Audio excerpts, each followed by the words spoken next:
So you've taken time and effort into paying off your debt and just getting your financial house in order. And now you feel like you're ready to actually get started with the fun stuff, that is investing. So before you actually dip your toes into the investment waters, I want to share with you 5 mistakes that you should avoid as you get started with your investment journey. And these are mistakes that investors before us have made, so we definitely do not need to make the same mistakes. We can just learn from their mistakes. So the very first mistake that a lot of beginner investors make is actually waiting to smash the like button. It's free, it turns blue, it's nice, it makes my day. Thank you. But on a serious note, the very first mistake that a lot of investors make when they get started investing is actually waiting to invest, right? And this is mostly because of this misconception that you need a lot of money to get started investing, which is not true. As we know, it's 2021 and there's a lot of different offerings in the investment world. You can literally get started investing with as little as 10 Rand. I kid you not, the other day I invested 11 Rand. 11 Rand, fees included, everything, right? So you can definitely get started investing as soon as possible with very little amounts. So do not wait until you have amassed a mountain of money for you to actually get started investing. Start with whatever you have and then you can just keep adding on from there. The second mistake that investors make is actually involving emotions when it comes to investing, right? And this is not just beginner investors, this is literally even professionals, people who have been doing it for a really, really long time, is that they get their emotions involved in their investments, right? And the really dangerous thing about this is just because of the nature of the stock market, right? So I'm going to make an example of just the stock market. So the stock market goes up and down, it fluctuates, you never know what it's going to do really. So if you're investing with your emotions, when the market is going up, you might be fine, you might be happy, but when the market actually goes down or experiences a depression, then you are panicking and you're just selling everything off because you think that it will never go back up. So you want to make sure that you're not involving your emotions into your investments and just making sure that you're making your investment decisions based on facts. And this will go back to your investment plan. So make sure you have an investment plan in place. Make sure that you understand, very crucial actually, is to understand your risk appetite. So as you do your research on your investments, and if you're looking at, for example, ETFs or stocks and so on, you'll find that there's things called a minimum disclosure document. So that document gives you a breakdown of what your investment is actually all about. And on that document, you'll see that there's a section that says risk, right? And it will tell you what type of risk appetite you need to have in order to invest in that particular investment. So for example, you might find that it says aggressive, right? So you want to make sure that you understand what risk means and what your risk appetite is. If you're a person who has an investment horizon of the next 20 years, then you might actually be able to take on more risk than someone who is trying to go in and out of the market within the next 5 years, right?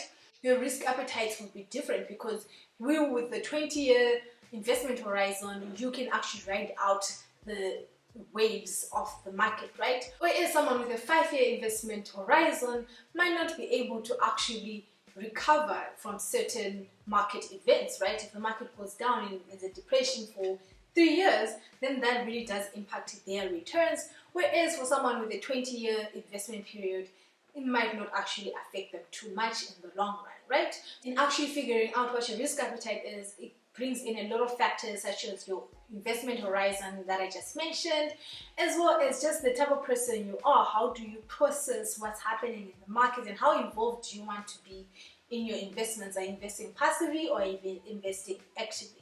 These are all things that you want to definitely consider when you're trying to figure out what your risk appetite is. There's a lot of quizzes online, a lot of assessments that you can do that will help you figure this out. So I'll link some down in the description below. Be sure to check them out.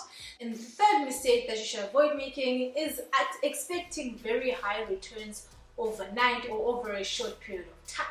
So the thing with investing, it's a long-term game, right? So you want to make sure that you have the time and the patience to actually allow for your money to grow. If you rush to make really high returns in a short space of time, then you might actually end up even falling for scams and like pyramid schemes and so on that promise ridiculously high amounts of return for very little work, right? And then another mistake that some investors fall for is actually timing the market. So a lot of research has been done in the space of actually trying to figure out whether timing the market works, right? So when we talk about active investing, we're talking about people who are trying to actually figure out what stocks are going to perform the best and outperform the market, right? Investing passively, the idea is that you're just trying to get whatever the market returns as a whole, instead of trying to figure out when the best time is for you to actually put in your money, and when the best time is for you to pull out your money, right?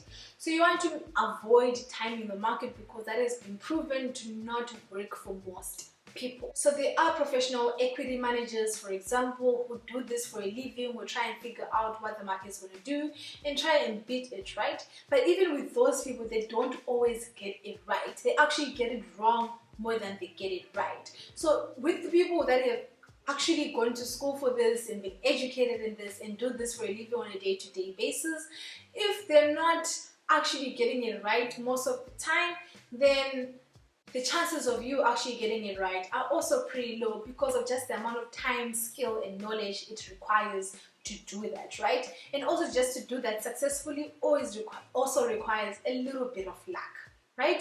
So you want to avoid timing the market. You'd rather just go the route of passive investing. But remember, I'm not a financial advisor, so you definitely do make your own decisions on this. The final mistake that is very important, crucial actually to avoid, is high fees and taxes, right? So fees, let's talk about fees first, right? So there's a lot of investment options out there these days, a lot of brokers, there's a lot of different providers, right?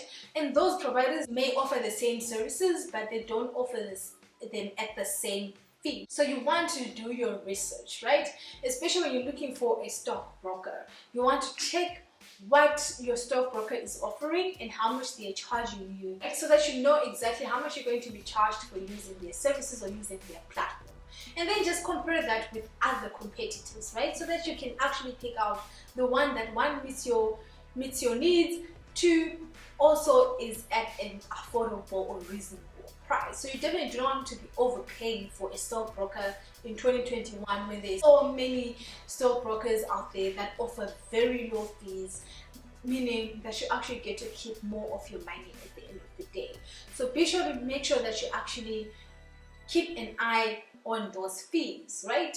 And I would say actually a rule of thumb is to avoid anything above 1%, and even if it's like really close to 1%, I'll try and avoid that. My stockbroker currently, I think I get charged like 0.25%, and that is very little. They're offering one of the most competitive fees in the market currently, right? So you want to make sure that you compare all the stockbrokers, make sure you're getting the best bang for your buck. And then let's actually talk about taxes. So when you make your investments, there's these things I like to call investment wrappers, right? So when you make your investment, you can choose different accounts to make your investments with. So let's talk about tax-free savings accounts, for example.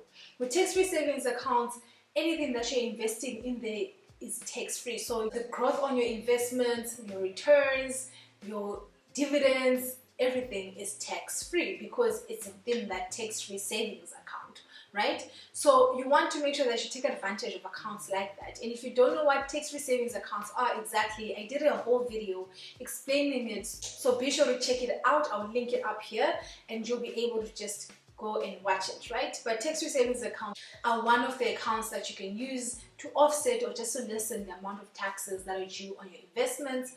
And another account that you can consider is like retirement annuities, which give you tax rebates, right? So those are different things that you can think about, but try and keep your fees and taxes as low as possible because they will definitely eat at your returns. And when it comes to your fees as well, as what I forgot to mention, is that it might sound like it's 1% right now because you don't have a lot of money invested. But just imagine 10 years down the line, or even a few years down the line, and you have 1 million rands invested, right? That 1% suddenly becomes very, very big. So you want to make sure that you try and keep your fees as low as possible. It will play in your favor in the long run. And then finally, just keep learning. Make sure that you keep learning about investing, read your books, watch YouTube videos, self-educate, experiment. Just keep learning, because the more you learn, the better you'll get at it as you implement the things that you learn into how you actually carry out your investments. But those are the 5 mistakes that you should avoid as a beginner investor, and I hope that they really do help you as you begin your marvelous journey into the investment world and just watching your money grow. Be sure to comment down below. Let me know if you're actually getting started with the investment journey this year in 2021 and what investments you're actually considering. But until I see you on my next video, bye for now.